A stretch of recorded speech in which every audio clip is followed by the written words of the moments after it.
With Summer League over and the NBA season approaching, the Collin Sexton situation with the Cleveland Cavaliers continues to be one of the weirdest things to happen this offseason. Today, I'm going to be talking all about the Cavs and everything that's been going on from news to rumors. What's going on, everyone? Thank you all for clicking on this video. If you enjoy it, I would really appreciate it if you dropped a like and subscribed. Only 1% of you guys that watch my videos are actually subscribed. It takes less than 5 seconds and you can always change your mind. I spend a lot of time and effort making these videos, and all your support really means the world. So after coming off a disappointing end to an amazing season, the Cavs came into this offseason with a few questions, and some of them still haven't been solved yet. One of the main questions, of course, was what the future was for Cleveland and Collin Sexton. Last season was the year when Collin was supposed to show the Cavs that he and Garland would work out long term, but unfortunately, his season ended very early with an MCL tear.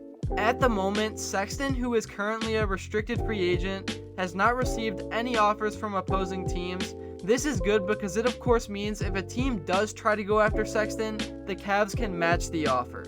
The Cavs obviously ended up playing very well without him, even though you could tell they lacked depth at his position. The good thing about this injury, if there was any, is that Darius Garland blossomed into an all-star and a franchise point guard. Also, if the Cavs do somehow end up re-signing Collin, it will be for a lot cheaper, and I'm a full believer that he is back to 100%. As we all know, the Cavaliers did give Sexton an offer, but they lowballed him big time, and may have made him mad. The thing working in their favor is that he really doesn't have any type of market right now.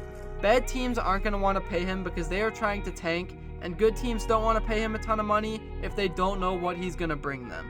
The Cavs also went out and got Caris Lavert in a trade from the Pacers towards the end of last season, which was a good move by Cleveland, but he didn't play well and disappointed big time in the play-in tournament. Even though he was disappointing, the Cavs still finessed their way to get him because they traded Ricky Rubio and a protected first-round pick and ended up signing Rubio back and getting the pick to draft Ochai Agbaji. Also, according to recent rumors that I've heard, many people in the Cavs organization prefer Caris Lavert over Sexton, so that could be another reason why his contract is being so delayed. There also could be things behind the scenes that we may not know about that could be affecting things too.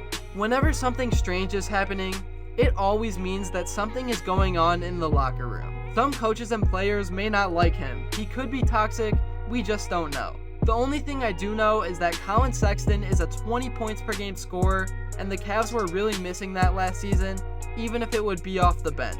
The big conspiracy theory around the Cavs and Collin Sexton this offseason is of course about LeBron James. If the Cavs choose to not bring back Sexton, that would open up tons of salary cap space to potentially bring LeBron back home even at 39 years old.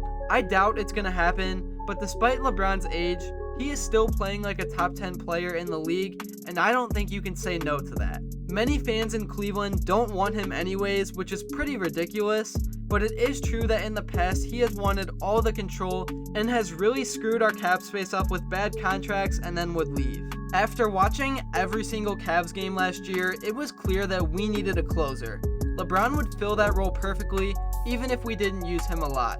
But there were recent reports that the Cavs have no intention of signing LeBron, and that he's also still happy in LA right now. Anyways, back to Collin Sexton. Some people also wonder about his fit next to Darius Garland. I'm not worried about it. I think he will do just fine, but I also think that he should come off the bench, which he is unwilling to do. I see where the Cavs are coming from with some of their decisions, because if Collin really wanted to help the Cavs win, he would be willing to do whatever it takes. Although the Cavs definitely did Collin dirty with their first offer, and it makes perfect sense why he declined, there was also something that came out that said Sexton was actually cool with taking less money, but his agency wasn't going to let him do that. But in that case, I don't know why he wouldn't have just fired his agent Rich Paul. Throughout history in the NBA, two small guards playing next to each other haven't been able to make big runs in the postseason. So that's another thing in the back of the Cavs front office's mind. The Cavs also still have Cedi Osman, who I don't like. They of course have Lavert, and then they also drafted Ochai Agbaji, who was looking like a sniper in Summer League. So they do have options going into this next season, despite the Sexton drama. Also, two players I forgot to mention are Isaac Okoro and Lamar Stevens. They're both great defenders, but need a lot of work on the offensive end. If either one of them develops a somewhat consistent jump shot, then they can fill in some of Sexton's minutes as well. Again, as a Cavs fan myself, I love Collin Sexton. I want him back so bad.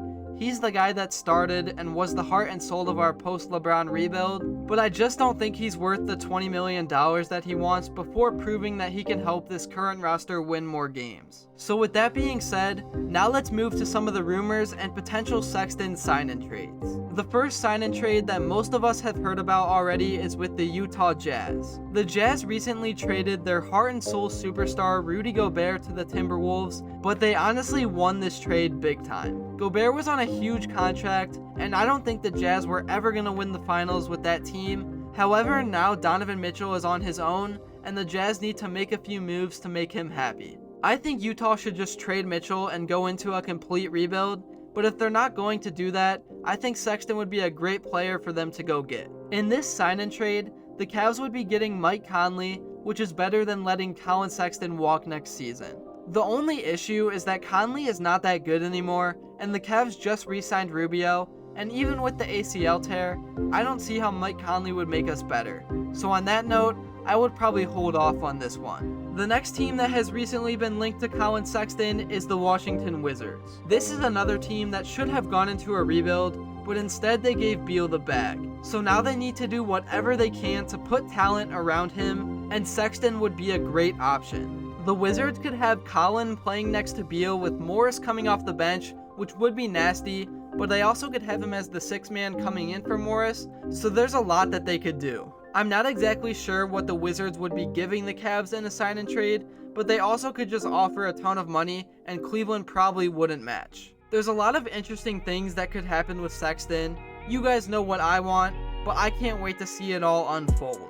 The Cavs had such an amazing season last year that unfortunately was ruined by a ton of injuries, but this season I think they can repeat and make a deep playoff run. Whether they have Sexton or not, Darius Garland is going to be a superstar, and the Cavs will have a top 10 defense. I also only expect Mobley to get even better. He should have won Rookie of the Year, and most people don't even realize how pivotal Jared Allen is to this team. Cleveland is such a fun team to watch. They all play together, they have no world superstars, and they play the right way. Let me know in the comments below how many wins you think the Cavs are going to get this next season, and also drop your predictions for what team Collin Sexton will be on. I think the Cavs are going to win 52 games this season, and I think Cleveland will end up signing Collin to a 1-year qualifying offer so he can prove his worth. That's going to be the end of this video. Let me know in the comments below what I should make next. This video took a long time to plan out and make, so I would really appreciate all your support. Thank you all for watching, and until next time, I'll see you all later.